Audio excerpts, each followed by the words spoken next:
there's a sandwich in New Orleans, there'll really be only one, and that's the po' boy. But if you come to New Orleans and don't get a po' boy, well, you might not as well come. So the New Orleans po' boy started during hard times, okay? 1929, the height of the Great Depression. Biddy and Clovis Martin, they were former streetcar conductors. And they had worked their way up in the business and opened a grocery store in the French Market, Martin Brothers Coffee Stand. The streetcar workers, they weren't getting paid, so they striked. The word got out to Biddy and Clovis Martin, and they said, show your badge and we'll feed you. We'll feed our poor boys. Over time, different kinds of po' boys became a reality. Where it first started with a beef debris, it would soon include fried oysters and shrimp and sometimes be referred to as a peacemaker. Along the way, Parkway Bakery and Tavern became a mainstay in po' boy history, and under its third ownership, it is still a favorite in the city. Parkway's been around since 1911. They weren't supermarkets, they weren't big grocery stores, they weren't Walmarts. There was corner groceries, there was corner bakeries. And Parkway Bakery was the bakery for the neighborhood. Right here in the bar, this was where your lunch counter was, where the guys made the sandwiches. And back when this place was open in the turn of the century, they were 10 cents. The guys that used to run the place was more like a, what do you want? And next, they knew their business, and the racetrack's right up the way, so did a little booking out the place as well. As much as people mention the variations and amount of toppings you can put on a po' boy, one fact remains true, and that there is one ideal form of bread. The most important part is the bread. French Leidenheimer style bread. It's different from your Italian bread. It's different from your hoagie roll. It's unique to New Orleans. At Lily's Cafe, we use French bread. We use Leidenheimer because it's old, it's true, it's crisp.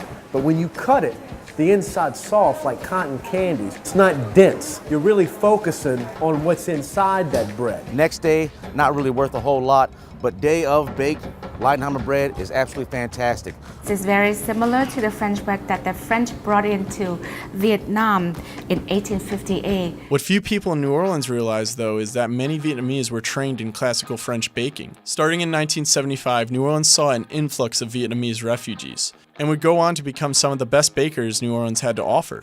Enter Dong Phuong Bakery, a 30-year-old family-owned establishment that specializes in French technique and something else the Vietnamese had to offer, the banh mi. So when you go to Dong Phuong, they have a storefront, and they have all their pastries, they have all their jelly donuts, but then they have the little sandwich shop. I mean, it's just set up how Parkway was probably 50 years ago. For the last 5 years, I think a lot of Vietnamese restaurants popping up. One food that they have to have is Vietnamese po' boy banh mi.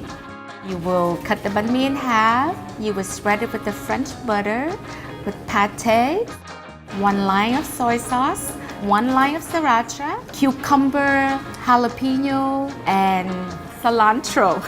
There it is, that's your po' boy. The locals of New Orleans adopted the banh mi as a close relative to the po' boy. This bond through food helped establish the Vietnamese community, and they would eventually open restaurants of their own. Trinh Phung is the owner of Lily's Cafe and has been open for business for 5 years. It's funny, when we live in Vietnam, we live in a second storage home. So sometimes we're lazy at night time and if we don't go out to eat.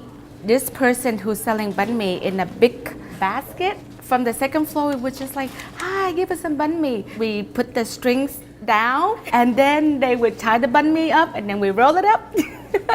And there you go, banh mi for the night. Part of the restaurant, we have this restaurant, I think, going back to my father.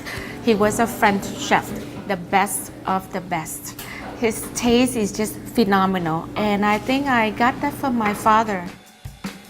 Food is it's something you need to survive, but a po' boy is culture you can eat. Dig?